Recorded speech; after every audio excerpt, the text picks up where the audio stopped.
C'est toi qui commence, hein, de toute façon. Bonjour à toutes et à tous. Merci de nous rejoindre pour ce webinaire sur le futur de la publicité télé. On va attendre deux petites minutes que tous les participants nous rejoignent et puis on pourra démarrer. À tout de suite.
On va pouvoir démarrer ce webinaire. Merci encore une fois à toutes et à tous de nous avoir rejoints pour évoquer l'avenir, le futur de la publicité à la télévision.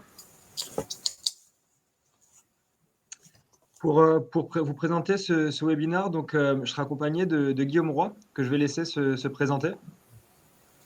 Bonjour à tous, donc c'est moi Guillaume Roy. Comme vous pouvez le voir, je suis Sales Manager donc, chez Time One. Ça fait 2 ans que j'ai intégré l'entreprise. Et donc j'ai le plaisir de vous accompagner aujourd'hui sur le futur de la TV segmentée, en compagnie de Victor, que je vais laisser se présenter aussi. Et du coup, donc moi, Victor Roux, directeur des activités médias, et plus concrètement, je vais gérer au sein du groupe l'ensemble des opérations d'acquisition marketing sur les canaux programmatiques, social et SIA. Pour le sommaire, les différents points qu'on va pouvoir évoquer à l'occasion de ce webinaire. Donc, on commencera par une très brève introduction avec une présentation de Time One et notamment une actualité une acquisition. On a été racheté il y a pas très longtemps par un très beau groupe, donc on vous en dira un petit peu plus. Ensuite, on rentrera dans le cœur du sujet avec la télé connectée comme dispositif, comme appareil, le futur de la publicité à la télé. On ira plus loin sur la télévision de rattrapage, donc ce qu'on appelle l'AVOD, et on verra en quoi la télévision de rattrapage est le format roi sur télé connectée. On continuera avec une présentation du détail des audiences par chaîne, par régie télé, pour que vous puissiez en savoir plus sur les différents personas, que ce soit sur TF1, M6, ou en tout cas MyTF1, Sixplay, Canal+, etc. Donc, où retrouver vos cibles commerciales.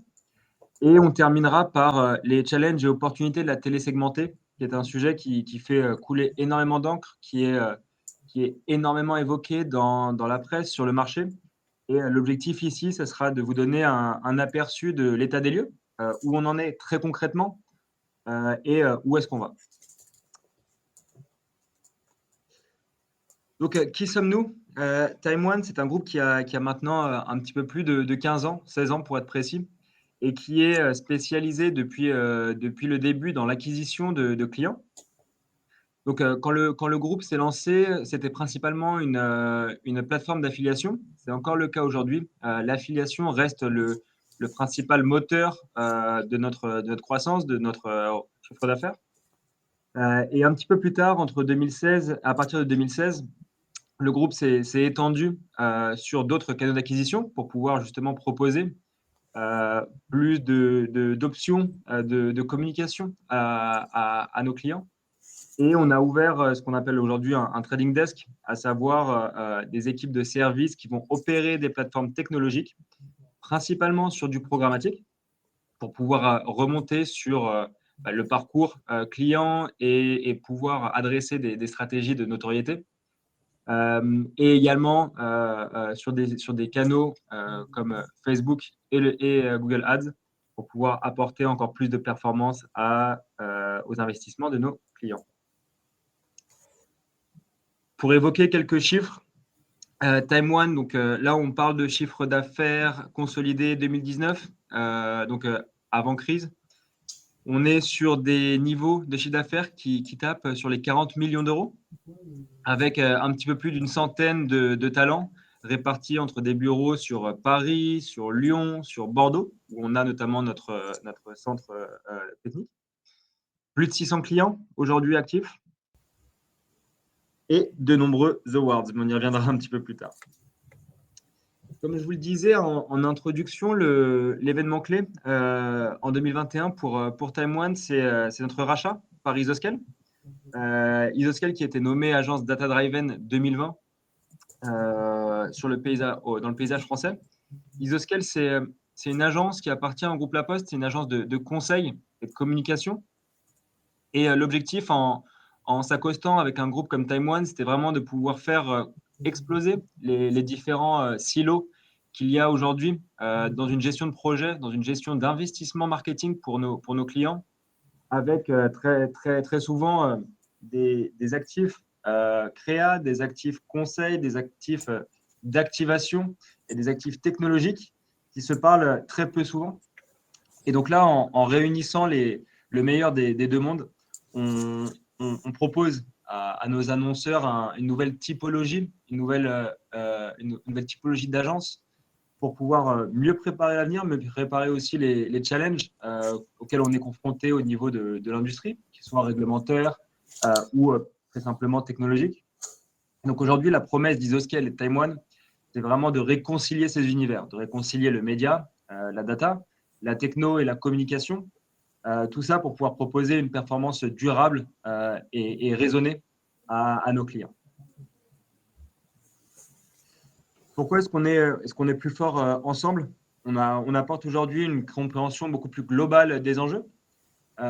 L'association contenu et médias, c'est un vrai driver de performance business dans le cadre de campagnes d'acquisition. La capacité de créer des ponts uniques entre nos métiers et de manière agile. Aujourd'hui, quand une marque échange avec Isoscale, avec Time One, Elle a accès à des profils autant conseils, elle a accès à un centre de recherche avec plus de 20 experts en planning stratégique et en data science. Elle a accès aussi à des contenus de haut vol sur la partie créa et conseil, plateforme de marque. Et puis, bien évidemment, le cœur de notre métier, côté Taïwan en tout cas, l'activation avec une capacité à activer en propre à la maison l'ensemble des canaux d'acquisition performants sur le marché. Sans plus attendre, je laisse la parole à Guillaume pour nous parler de la télé connectée et du futur de la publicité télé. Merci Victor. Effectivement, alors on va commencer cette première partie de webinaire sur la partie donc IPTV et après on terminera sur la partie télé segmentée. Donc là, on va dérouler progressivement les slides sur cette partie IPTV. Donc, premièrement, ce qu'il faut retenir, c'est que la télévision, c'est vraiment le support qui occupe une position privilégiée dans le cœur des foyers, qui permet de fédérer et de toucher tout le monde d'un coup. C'est un seul écran qui reste encore, qui permet de fédérer tout ce monde-là. 86% des projets d'achat se décident au sein du domicile. Donc là, c'est grâce au rachat justement de la Poste, de notre entreprise, qu'on a accès à ces stats qui sont assez intéressantes. C'est un média qui est extrêmement puissant. Les audiences se donnent rendez-vous quotidiennement devant cet écran-là. C'est vraiment au sein de tous les Français. Il y a un impact qui est très important sur des KPI qu'on verra juste après, qui sont très, très importants sur la mémorisation. Et on a une consommation moyenne de 3h40 à peu près par jour par personne, ce qui est important. 93% des Français sont équipés de la télévision en 2018, donc il y a un fort taux d'équipement. 56% occupent un point central dans le foyer, donc c'est la télé qui est vraiment le point le plus central dans le foyer. Et 69% regardent la télé en compagnie de leur famille. C'est des notions qui sont vraiment importantes, notamment sur le digital où on n'est pas forcément habitué à évoquer cet écran de télé au sein des foyers. Le chiffre de 86% des projets d'achat qui se décident à domicile, ça aussi, c'est un élément clé. Parce qu'aujourd'hui, l'enjeu, quand une marque va investir en marketing, en communication, va communiquer, c'est de pouvoir capter l'attention de ses audiences et capter l'attention pour notamment pouvoir influencer le comportement des consommateurs. Pour présenter un service, pour convaincre qu'un service ou qu'un produit est le bon produit pour son cœur de cible. Donc, tout l'enjeu ici, c'est de pouvoir venir adresser une communication personnalisée au sein même du foyer sur le plus grand écran de la maison. Alors, on a un petit panorama de la télévision en France. Où en sommes-nous aujourd'hui ? La télé linéaire classique, ce qu'il faut retenir, c'est que donc on achète généralement au GRP ou au spot à spot, et on a une communication qui est one to many. La télé linéaire programmatique, donc là on parle bien de plateformisation de télévision classique, ce qu'on achète via des plateformes au CPM. On est en one to many également. L'IPTV, donc le cœur de notre webinaire, on est en achat au CPM ou ou à la vidéo vue, et on est en one-to-one via des flux de rattrapage. Et après, la télé segmentée, on en parlera en fin de séminaire, en fin de webinaire, mais on est bien en achat au CPM aussi ou à la vidéo vue en one-to-one. Ce qui est important de noter ici, et d'ailleurs si ça vous intéresse, on avait, côté Taïwan, on avait tenu un webinaire spécifiquement sur la TV linéaire programmatique. Donc, n'hésitez pas à nous laisser un petit mot dans le chat si vous souhaitez recevoir la presse qu'on avait faite à l'époque ou le replay.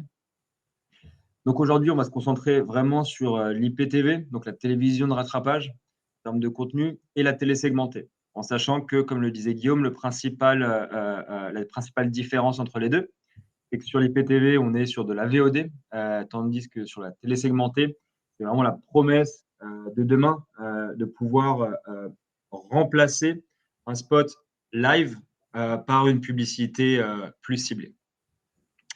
Pour information, et c'est pour ça que ce webinaire est vraiment intéressant, ou en tout cas important pour préparer la suite. La télé segmentée en France, c'est relativement nouveau. Elle n'a été légalisée que depuis le 5 août 2020. Et on y reviendra un petit peu plus tard, mais à partir du 5 août, il y a toute une roadmap au final de déploiement, tant réglementaire que technique, qui a démarré. Et on verra en quoi 2022 sera une année critique pour l'adressabilité de la télé segmentée. Mm. Alors, une big picture de l'écosystème Catch-up TV. On a les clés de lecture, donc c'est vraiment sur les contenus et les terminaux. Donc, quand on regarde l'IPTV, donc les terminaux sont variés. On va avoir donc la télé connectée. On va avoir aussi les box, donc les FAI. On a aussi des consoles de jeux qui sont connectées. Et après, on va aussi avoir tout ce qui est Fire Stick, Chromecast, Roku, etc., qu'on peut directement brancher sur nos télés. Et après, on va avoir la Catch-up TV, donc là, qui est uniquement dédiée à des supports mobiles qu'on va retrouver sur desktop, tablette et smartphone. Et après, quand on va regarder plus sur les contenus, on a deux typologies de contenus. On va avoir le S-Video, donc le Subscription Video on Demand, où là, on va retrouver les grandes plateformes classiques, Netflix, Disney, Apple TV, Salto, etc. Et on va aussi retrouver toutes les plateformes dites gratuites, mais qui sont payées par la publicité, donc Advertising Video on Demand, avec MyTF1, Canal, M6 Replay et les grands contenus qu'on connaît. En sachant d'ailleurs que là, on parle de Molotov en tant que plateforme AVOD. En réalité, Molotov a un service qui s'appelle Mango, qui est lui la plateforme d'AVOD. Mais par souci de simplicité, on parlait de Molotov ici. Donc, ce qui est important de comprendre dans cet écosystème de téléconnectés, c'est qu'au final, ce principal écran du salon, il y a différents moyens de le connecter à Internet. Et c'est dans ce sens-là qu'on arrive à un écosystème qui est fragmenté. Qu'il y a aussi pas mal, pas des amalgames, mais plutôt des mots-clés qui se remplacent sur le marché entre IPTV et Catch-up. Au final, on parle de la même chose. Aujourd'hui, la majorité du contenu qui est adressable en publicité, c'est de la télévision de rattrapage, c'est du replay. Et la principale différence, c'est que quand le contenu de rattrapage est consulté ou diffusé sur une télé connectée, on parle d'IPTV. Quand il est diffusé sur un smartphone, tablette ou desktop, on parle de catch-up. Donc, c'est des petites spécificités qui, d'un point de vue business, n'ont pas grand intérêt. Par contre, c'est important d'avoir cette segmentation de l'écosystème en tête parce que derrière, les capacités de ciblage, de mesure ne sont pas les mêmes.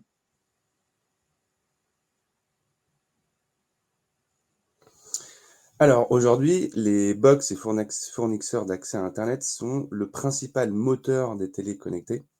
Effectivement, on voit que 82% des foyers disposent d'un téléviseur connecté à Internet, donc c'est en pleine évolution. 78% des Français ont une box TV, ce qui est une statistique relativement importante et à prendre en compte. Et après, 36% des Français ont une Smart TV, donc ça commence à arriver progressivement. 34% ont une console de jeu et 24% ont des boîtiers OTT, donc des sticks qu'on connecte directement sur des télés ou des devices. Donc forcément, là, ce qu'on remarque, c'est que c'est vraiment distinctif du marché français. C'est la France au final qui a inventé les fameuses offres triplet, hein, téléphone mobile, téléphone fixe et Internet, à l'époque de Free, si je ne dis pas de bêtises. Donc c'est les box des fournisseurs d'accès Internet qui sont aujourd'hui le premier moyen de rendre sa télé connectée, de rendre sa télé adressable par Internet. Derrière, la réalité, c'est qu'aussi on a une multitude de moyens de connexion. Aujourd'hui, la majorité des nouvelles télés sont déjà des smart télés sur lesquelles on va rajouter une box et sur lesquelles on va rajouter une console. Et donc, c'est pour ça que là, quand vous regardez les pourcentages, ça ne sert pas à grand-chose au final de les additionner parce que tout se recroise. En général, un foyer est équipé avec de mémoire plus de 3 écrans, ou en tout cas 3 appareils capables de connecter le téléviseur à Internet. Alors, la télévision de rattrapage, le format roi sur la télévision connectée, effectivement. On voit que 62% des Français consomment une fois par semaine des contenus donc gratuits d'advertising vidéo on demand, la télévision de rattrapage, versus 58 des Français qui consomment du contenu payant au moins une fois par semaine. Donc c'est des données qui sont assez intéressantes. 66% des Français préfèrent le streaming et 34% préfèrent la télé linéaire. Donc, il faut aussi retenir que la particularité française, c'est que les chaînes de TV sont gratuites, accessibles en IPTV, alors qu'en fait, elles sont généralement payantes sur les autres pays. Donc, c'est une particularité qui est typiquement française.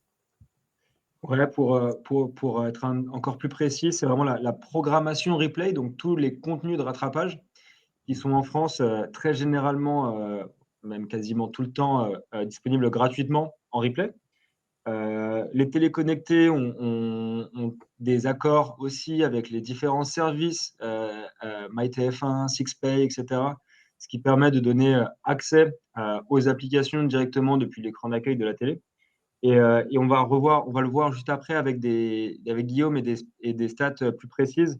Mais le taux de pénétration, ou en tout cas le taux de visualisation de consommation du contenu replay en télé est, est extrêmement fort en France.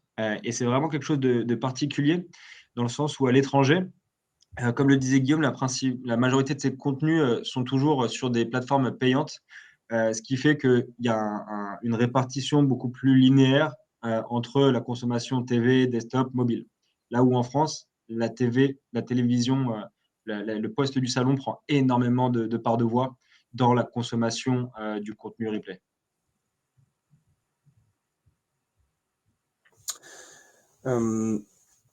Donc là, ce qui est assez intéressant sur cette slide, c'est de voir la différence d'attention et de qualité entre les deux environnements, donc linéaire et streaming. On voit qu'il y a des habitudes qui sont totalement différentes. La télévision linéaire, on a plus l'habitude de l'activer, de la regarder, qui propose des séries qui sont moins préférées que le streaming.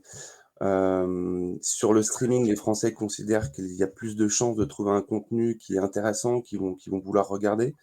Ils trouvent aussi que les contenus sont plus variés sur toutes ces plateformes de streaming et qu'il y a moins de publicité que la télévision linéaire.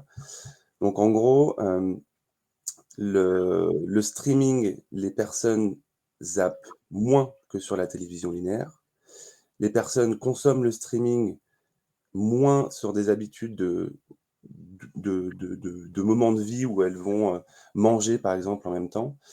Et le streaming va avoir une part d'attention qui est un petit peu plus importante. On va moins zapper, moins avoir deuxième écran en même temps qu'on va consommer ces contenus streaming.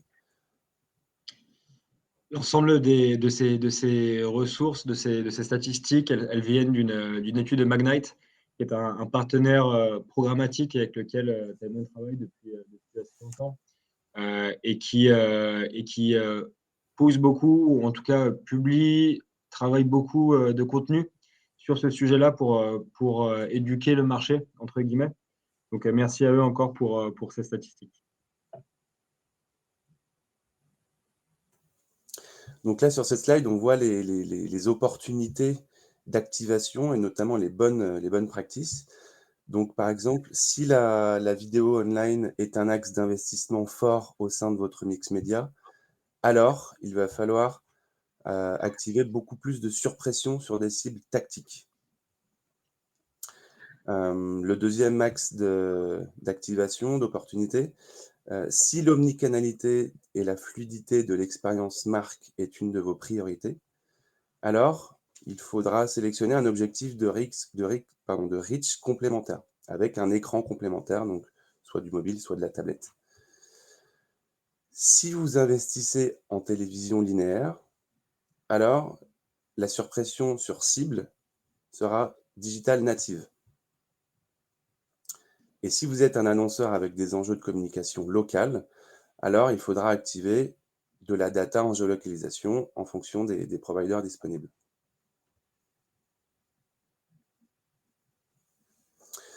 Et donc là, on va pouvoir bénéficier un petit peu, grâce à nos partenaires, de focus justement sur toutes les audiences et les packs médias qu'on a à disposition pour les ciblages de campagne. Donc, ici, avant de rentrer dans le détail des différentes slides, on a eu l'occasion d'échanger avec les différentes régies, donc TF1, France Télévisions, Canal+, M6, ce qui nous a permis de dresser une sorte de cartographie des audiences, si on peut appeler ça comme ça. Alors, bien entendu, on a essayé de synthétiser pour que ce soit le plus digestible possible avec une chaîne, une régie par slide. Encore une fois, on remercie les régies, les chaînes et nos partenaires, leurs équipes, du coup, qui nous ont partagé l'ensemble de ces informations. Alors là, on est pour rappel, les différentes statistiques sont mises à jour assez régulièrement par des organismes tels que Médiamétrie. Là, on est sur des stats qui datent d'un petit peu plus de 6 mois et qui mériteraient d'être mises à jour, qui sont d'ailleurs régulièrement mises à jour par les différentes chaînes. Donc voilà. Guillaume, je te laisse enchaîner sur TF1. OK. Donc là, on va commencer avec, les audiences, donc TF1. Il faut bien, garder en tête que, sur toute cette partie, online, on peut activer des ciblages PAC médias, des ciblages PAC, programmes, pardon. Donc c'est pour ça qu'on vous a fait un petit rappel en haut à droite. Je ne sais pas si vous arrivez à lire, hein, mais globalement avec les programmes phares de chaque média, de chaque régie. Et l'idée, c'est que ces programmes sont assez changeants, donc il faut quand même se tenir informé. Donc ça, c'est notre métier de conseil, notre rôle de conseil, de vous conseiller, de vous informer là-dessus. Mais il faut vraiment essayer de suivre aussi toute cette actualité des audiences, ce que consomment justement en fonction des émissions et des packs médias. Donc là, quand on prend un peu de recul sur les audiences MyTF1, on se rend compte que le persona type, on est plus sur un homme qui se situe soit sur deux tranches d'âge, entre 14-35 ans ou au-dessus de 50 ans, et qui consomme justement les contenus MyTF1 majoritairement sur de la télé, et en deuxième device, on est sur du desktop. Et on a globalement une audience unique de 24,3 millions de visiteurs par mois sur le site MyTF1. Je crois d'ailleurs que cette semaine, TF1 a annoncé avoir dépassé sur 2021 la barre des 25 millions de visiteurs uniques par mois. On parle ici vraiment d'une adressabilité sur 4 écrans. Donc, c'est vraiment intéressant, notamment au moment de réfléchir d'un point de vue budgétaire, d'un point de vue cible tactique, cible commerciale. Quelle régie choisir? Est-ce que je travaille sur une seule régie? Est-ce que je travaille sur du multi-régie? L'ensemble de ces informations, elles sont censées aussi pouvoir vous aiguiller avec nous sur la construction du meilleur plan média possible. Donc là, en seconde régie, on va passer sur les insights France Télévisions.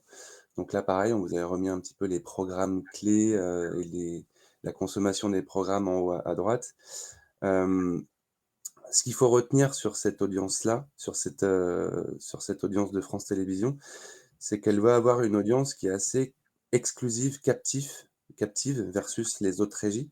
Donc ce qui est intéressant, c'est que on va pouvoir activer vraiment un plan en complémentarité avec différentes régies. Donc, vu qu'elle a une audience qui est très captive, l'idée, c'est d'activer du France Télévisions et en parallèle, peut-être du M6, du TF1 ou du Canal, afin de vraiment d'augmenter le reach dans le ciblage.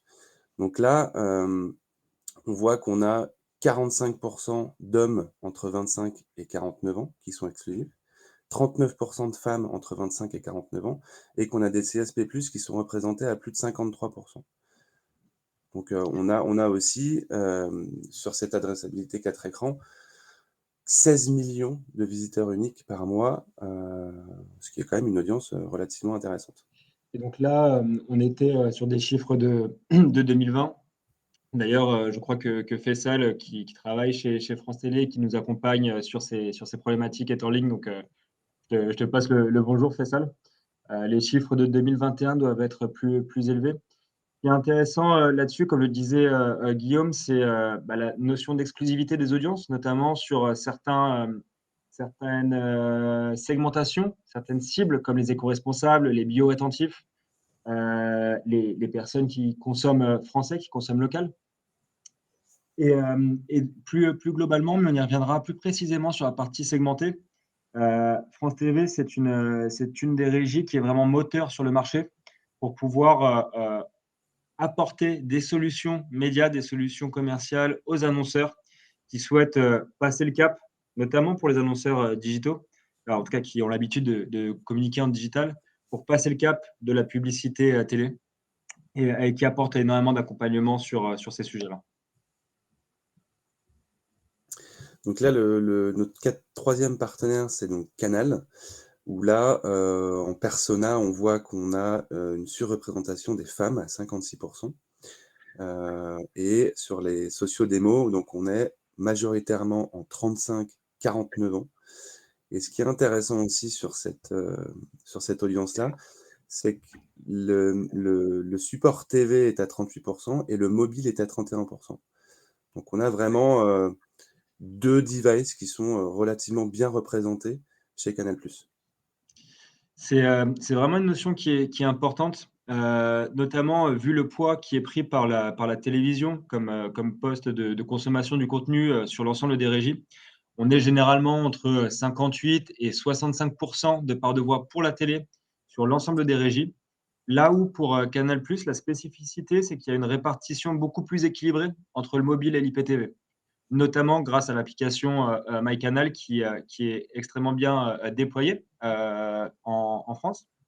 Et là encore, c'est des notions qui sont importantes à avoir en tête, importantes à connaître au moment de la construction d'un plan média, d'un plan d'activation, notamment pour pouvoir emmener des marques mobile first, notamment des jeux, des applications e-commerce qui peuvent intégrer ce canal de communication AVOD au sein même de strates d'acquisition à la performance pour faire du téléchargement, par exemple. Donc, de pouvoir capitaliser sur cet environnement mobile, sur un format de télévision de rattrapage, c'est aussi une notion qui est extrêmement intéressante pour les annonceurs, pour lesquels ça fera sens.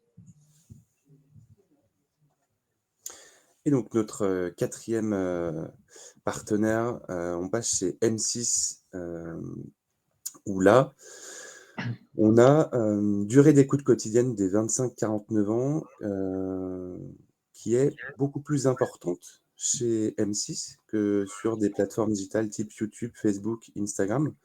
Donc, ce qui est intéressant, c'est qu'il faut qu'on retienne qu'M6 capte quand même relativement bien l'attention de ces audiences-là en 25-49 ans. Après, quand on regarde un petit peu les personas, on a une audience qui est majoritairement féminine avec 58% des femmes qui sont présentes sur cette plateforme et plutôt des jeunes où on voit qu'on a une surreprésentation des 15-34 ans avec 31%. Quand on regarde le côté device, évidemment, on a la télé qui est surreprésentée et après, on a un partage sur le mobile et l'ordinateur qui vient aussi en troisième et quatrième device. D'ailleurs, on le remarque aussi très fréquemment, et on en parlait un petit peu hier avec Guillaume en préparant ce webinaire. Guillaume était étonné de voir que la tablette représentait si peu de part de voix en consommation de contenu en replay. Là où on aurait pu avoir tendance à penser que, étant donné que les tablettes jouissent d'un taux de pénétration extrêmement élevé dans les foyers français, aujourd'hui, les volumes de vente annuels de tablettes sont vraiment énormes. On aurait pu penser que la part de voix de ce dispositif, de cet appareil, aurait été plus élevée, ce qui n'est absolument pas le cas.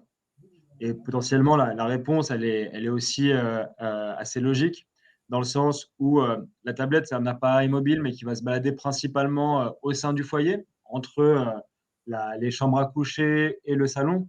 Et très fréquemment, dans le salon et parfois dans la chambre à coucher, il y a également un écran télé qui est également connecté à Internet, qui permet également de profiter du contenu. Et c'est sûrement pour cette raison que les tablettes, en tout cas sur le marché français, représentent très peu de part de voix en termes de consommation de contenu, à l'inverse de la télévision. Pour revenir sur les durées d'écoute, en effet, Sixplay, c'est la régie avec la plus grande durée d'écoute sur la cible 25-49. Alors, bien entendu, si on réduisait la cible à quelque chose comme 25-34, les parts de voix de YouTube, Facebook et Instagram remonteraient en flèche et dépasseraient très certainement Sixplay. Par contre, là, ce qui est intéressant, c'est de voir que sur un cœur de cible relativement large, et notamment féminin, on va pouvoir aller capter l'attention des audiences relativement efficacement. Dans le sens où on aura énormément d'opportunités durant cette heure et quart, 7 heures et 16 minutes de disponibilité de l'attention des consommateurs. Et donc, avant d'arriver sur la partie télévision linéaire, on va se regarder un petit cas client. Voilà. Donc, sur le secteur fenêtre, véranda et pergola. Donc là, ce qu'il faut retenir sur ce cas client-là, c'est qu'on avait un budget donc, de 40 000 € sur une période de diffusion d'1 mois.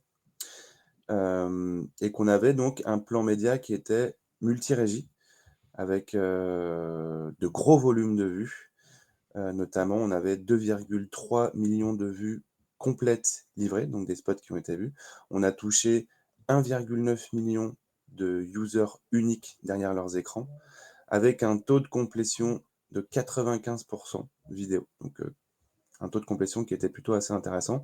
Quand je parle de multi-régie, c'est qu'on a diffusé sur TF1, sur M6 et sur France TV. Ce qu'il faut retenir, c'est que via Time One, l'avantage, c'est que vous avez un interlocuteur unique pour activer ces plans multi-régie. On n'est pas obligé de dédupliquer les points de contact. Là, on regarde un cas client où on avait un budget de 40 000 €, mais ce qu'il faut retenir aussi, ce qui est intéressant, c'est qu'on peut activer un plan média avec une seule régie à partir de 5 000 €. Donc, c'est vrai que ça ouvre quand même un champ des possibles pour une multitude d'annonceurs. Et puis voilà pour ce cas client. Est-ce que tu as quelque chose à rajouter, peut-être, Victor? Ouais, peut-être simplement sur la cible. Ici, pour notre client, la cible, c'était homme-femme de plus de 30 ans, mais surtout CSP+, et propriétaire de maison. Et c'est des données qui sont aujourd'hui des segments data qui sont disponibles à grande échelle sur l'écosystème télévision de rattrapage, IPTV et Catch-up. Alors, la principale source de données qu'on utilise quand on va activer du replay, ça sera la donnée fournisseur d'accès Internet, principalement parce que les chaînes, déjà, ont des accords commerciaux avec ces providers, que ça permet d'avoir un provider de données commun, pluri-régie, ce qui permet aussi d'avoir une certaine stabilité ou en tout cas un sens commun entre les différents segments activés. Et les données sont extrêmement précises et granulaires, ce qui est extrêmement intéressant, notamment pour pouvoir aller commencer à diffuser sur cet écran télé avant de passer à la télé segmentée à proprement parler.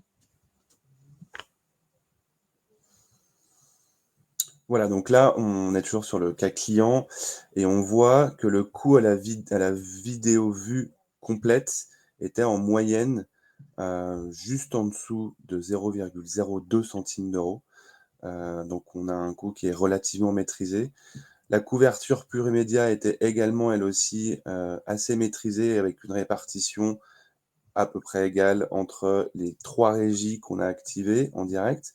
On avait une diffusion in-read aussi programmatique qui était intégrée dans le plan média. Et donc, on avait une stratégie qui était omnicanal multi-device avec les 4 devices qui ont été touchés avec une surreprésentation de l'IPTV, ce qui correspond aux statistiques qu'on a vues sur l'ensemble de la présentation avant.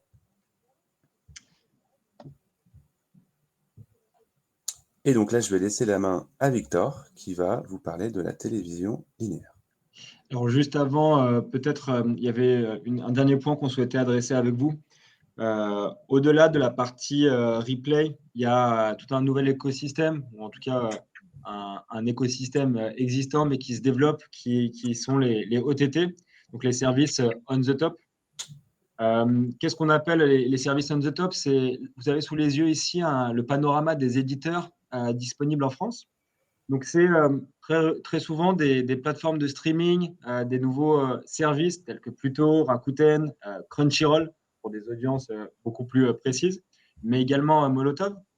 Et c'est au final des environnements, des environnements de contenu euh, très verticalisés qu'on va pouvoir aller adresser en programmatique, qui sont déjà ouverts à l'achat programmatique et qu'on va très régulièrement intégrer en fonction de la cible recherchée dans un plan de vidéo online. Et pour vous donner un aperçu de ce à quoi ressemble aujourd'hui un plan d'activation vidéo en ligne chez Time One, vous avez bien évidemment YouTube qui, de par son reach et la performance qu'on peut aller chercher, même sur du direct response, représente la majorité des investissements. Donc, ça sera toujours, ou en tout cas très régulièrement, le cœur de la stratégie de communication en VOL. Derrière, vous avez l'ensemble des éditeurs outstream, instream qui nous permettent d'aller chercher du contenu premium ou en tout cas d'adresser nos cibles sur du contenu premium. On pensera très, très régulièrement aux régies, aux principaux éditeurs français. Mais il y a d'autres inventaires qui sont apparus sur les dernières années, comme le digital audio, l'audio programmatique, avec notamment du Spotify qui offre un, un reach extrêmement intéressant et des capacités de ciblage déterministes en first party. Notamment parce que c'est un environnement logué et qu'on va pouvoir aller cibler sur du socio-démo. Derrière, on aura forcément, c'est le cœur de la présentation aujourd'hui, l'ensemble des broadcasters, que ce soit en télé linéaire, en IPTV ou on le verra en télé segmentée. Et donc là, on parle vraiment de pouvoir diffuser sur les inventaires de TF1, Canal+, France Télé et M6. Et enfin, la dernière partie avec les services on the top, avec typiquement du Mango par Molotov, du Rakuten, du Pluto TV, qui connaît une très belle croissance en France, notamment sur 2021, et du Crunchyroll, même si c'est plutôt sur une audience jeune millennials. Donc voilà aujourd'hui à quoi ressemble dans les très grandes lignes une activation VOL chez Time One en 360. Et maintenant, on va passer à la dernière partie de ce webinaire. Alors ici, l'idée, ça sera beaucoup moins d'avoir une approche commerciale, mais beaucoup plus de faire un état des lieux. Et pourquoi est-ce qu'on a souhaité prendre ce parti-là? C'est qu'aujourd'hui, la télé segmentée, ça anime énormément de discussions, mais on est encore au début de l'histoire.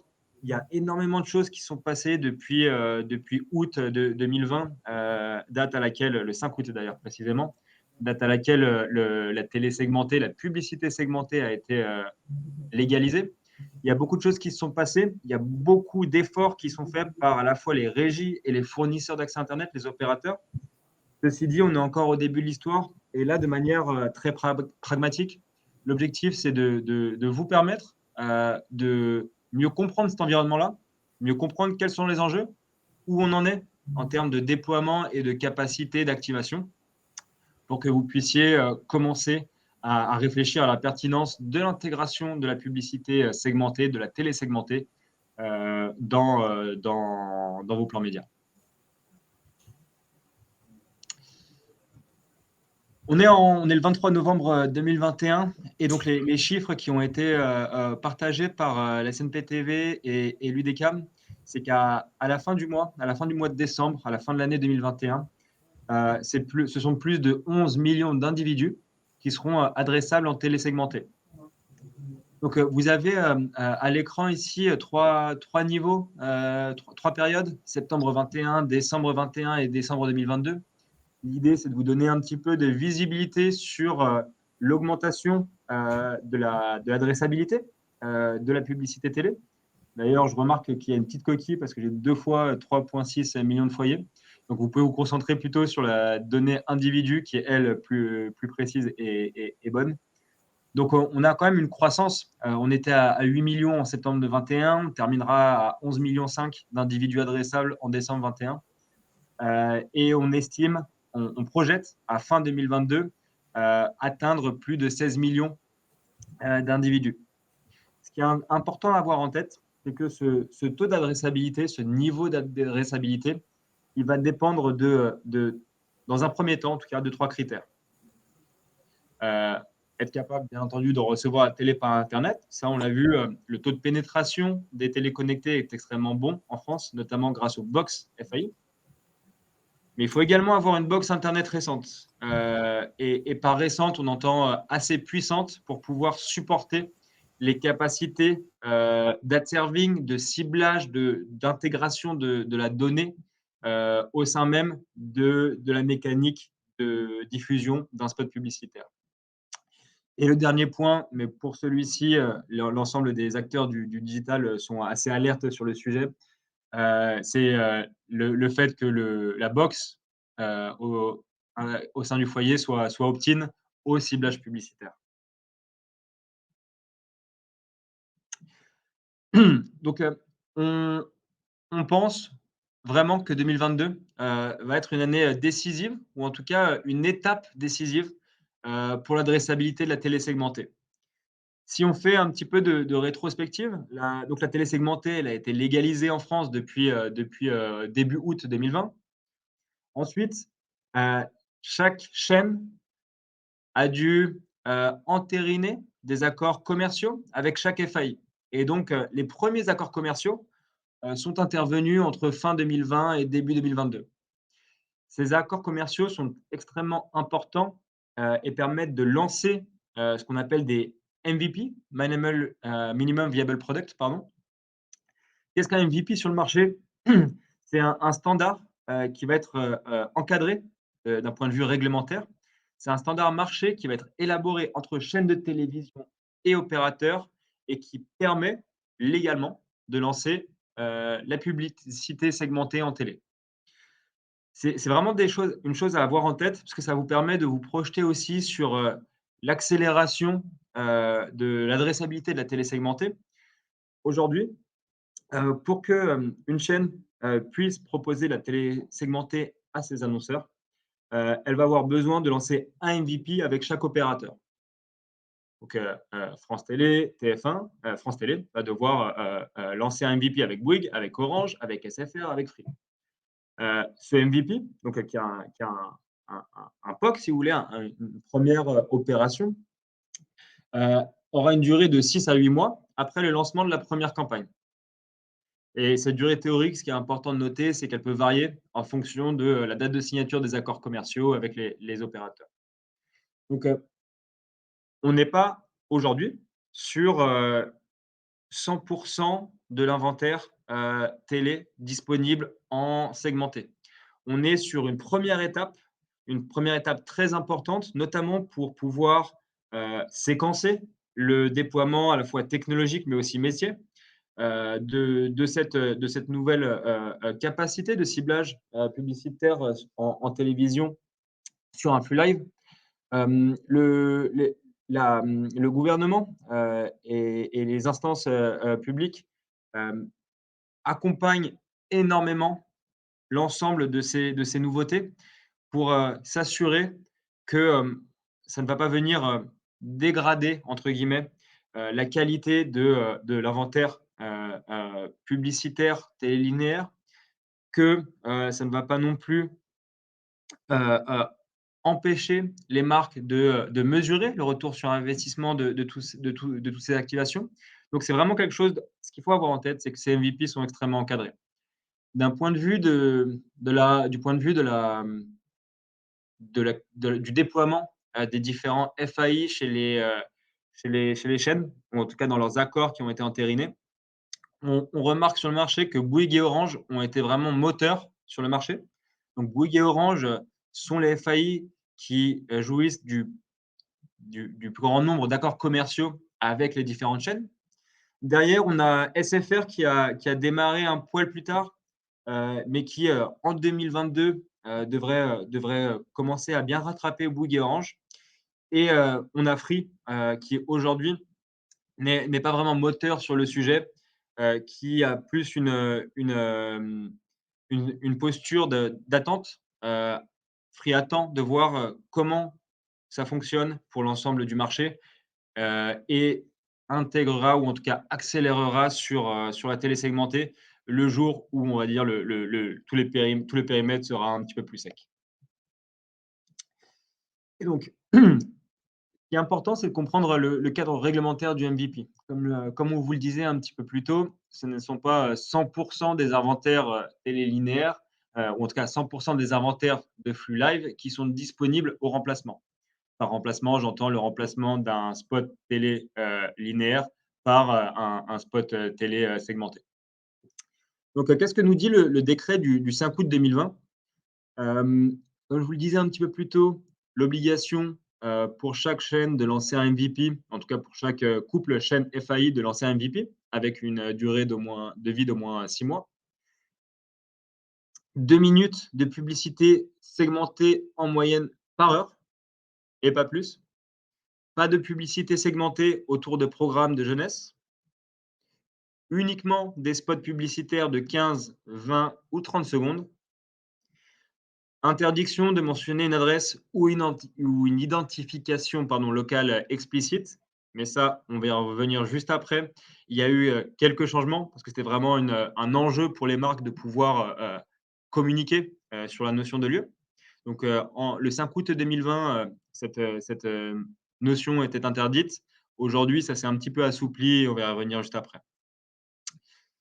Parmi les caractéristiques de ces MVP, on notera également pas de décrochage du premier spot des écrans publicitaires. Donc, un écran publicitaire, c'est l'ensemble des publicités qui vont être diffusées entre deux programmes. Et donc, au démarrage d'un écran publicitaire, le premier spot ne pourra pas être décroché, ce qui signifie remplacer, très concrètement. On a également un maximum de 1 spot décroché par écran publicitaire et pas de décrochage entre 19h et 23h, donc pendant le prime, ou pendant tout événement à très forte audience. Ici, on est sur des contraintes réglementaires, dans un cadre réglementaire pour être plus précis, qui est censé ne pas bouger pendant 18 à 24 mois.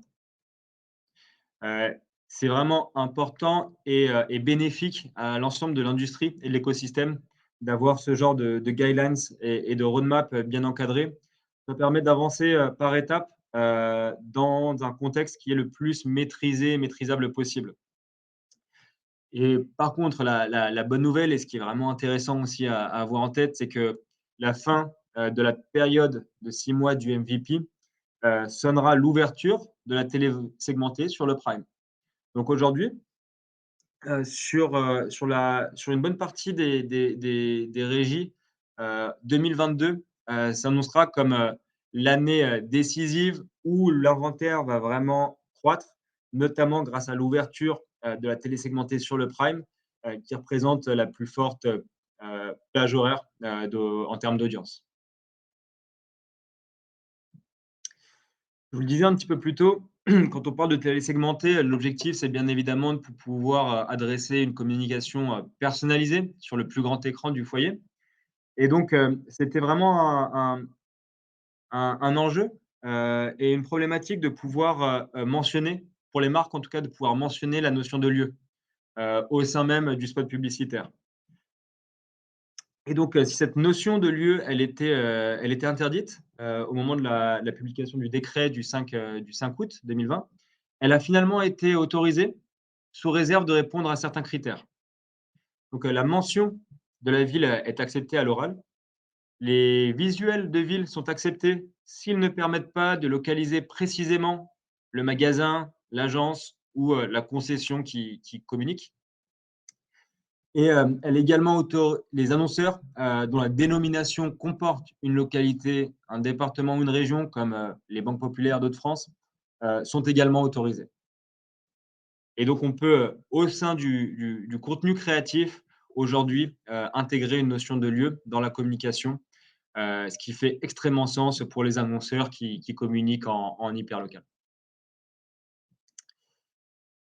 Le deuxième point extrêmement intéressant et qui est d'ores et déjà disponible, c'est que les opérateurs, les fournisseurs d'accès à internet sont les principaux, sont les data providers communs à toutes les chaînes. Donc aujourd'hui, quand on va aller, activer, une campagne en télé-segmentée, sur du TF1, sur du M6, sur du France Télé, le ciblage qui sera disponible est un ciblage, ou en tout cas, ce sont des données, des segments data qui sont proposés par les RFI. Qu'est-ce qu'on va retrouver dans cette bibliothèque de segments?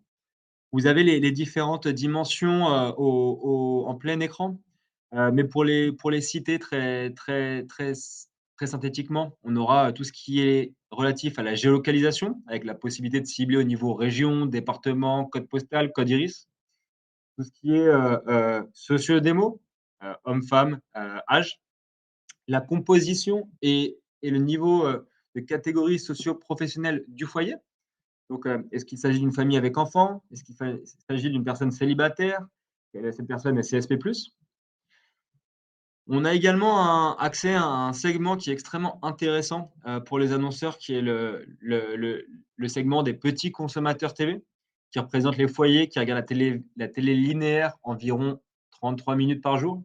Donc ça permet à toutes les marques qui souhaiteraient communiquer en télé, mais qui ne l'ont pas encore fait ou qui l'ont fait de manière relativement, limitée, parce que leur cœur de cible, potentiellement des digital natives, ne sont pas les plus gros consommateurs de télé d'un point de vue, flux live. Et ben, on va pouvoir, sur le plus grand écran du foyer, adresser ces cibles spécifiquement, et cette fois-ci, soit en replay, soit en télé-segmenté. On a également, accès à des segments data, qu'on appellera, Geolife, qui correspondent principalement à, l'environnement géographique d'un annonceur, donc d'un foyer. Donc on parlera ici par exemple, des urbains classe moyenne, d'une population rurale ouvrière, ou, tout simplement de venir cibler, une cible tactique, au sein de sa résidence secondaire.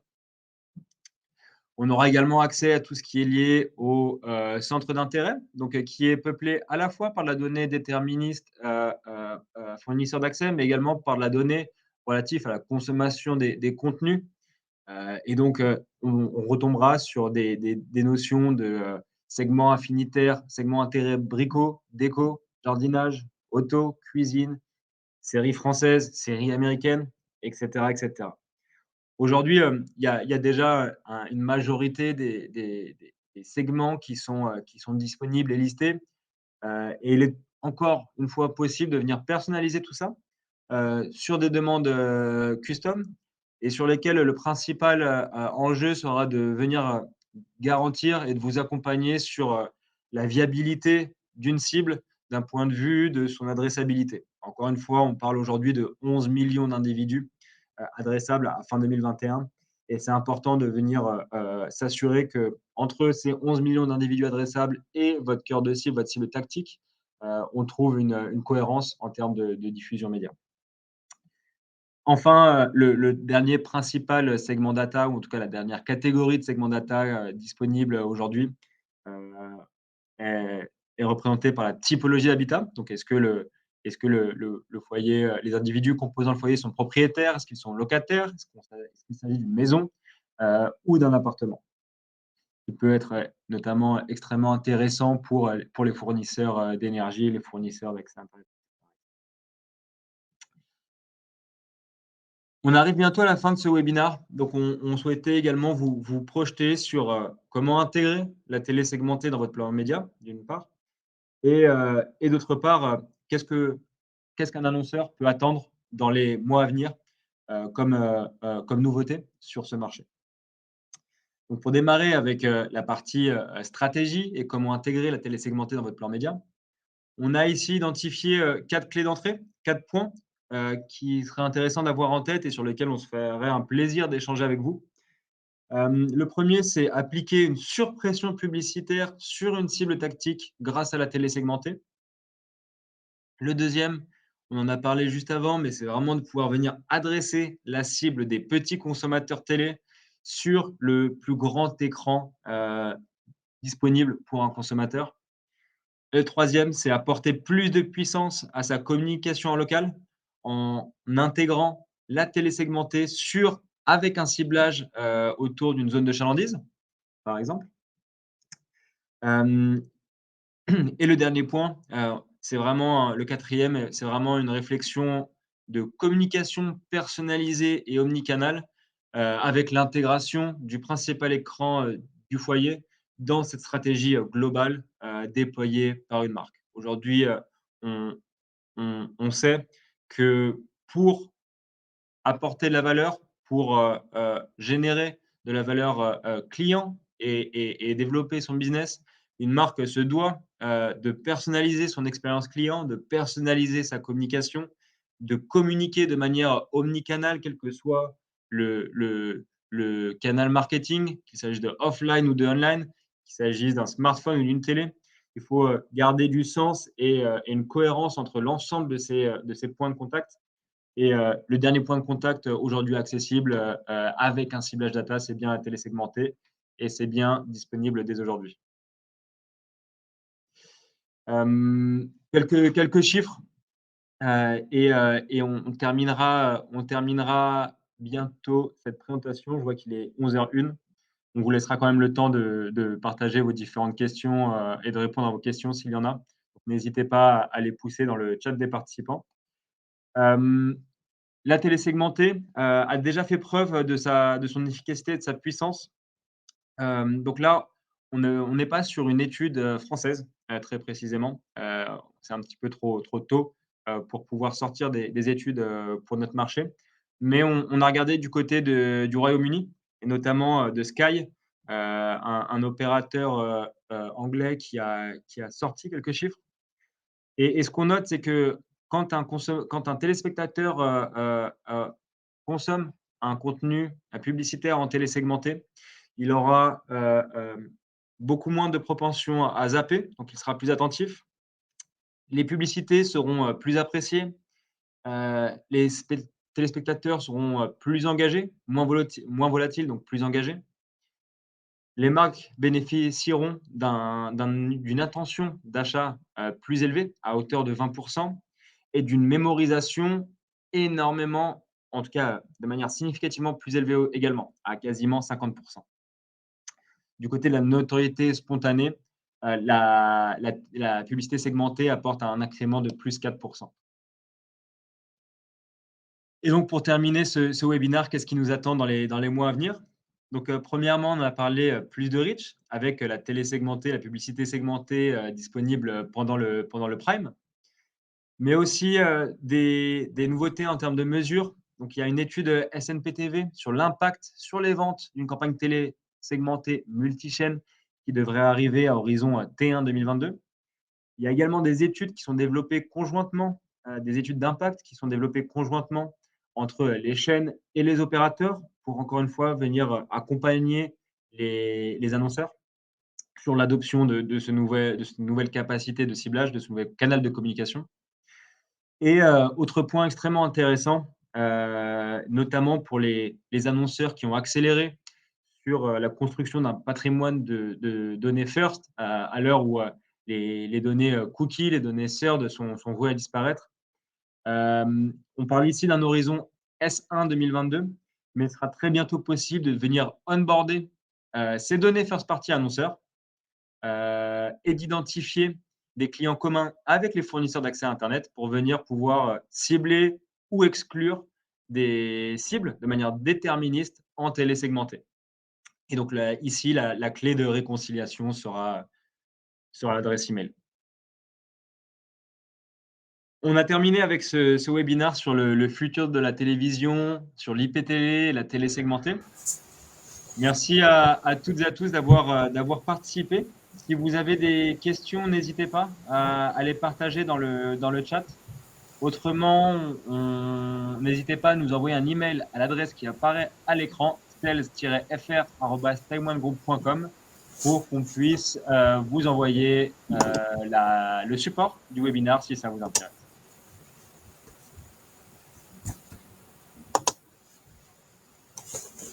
Je vois qu'il n'y a pas de questions, donc on va terminer là. Encore merci à tout le monde et à très bientôt. Merci, bonne journée.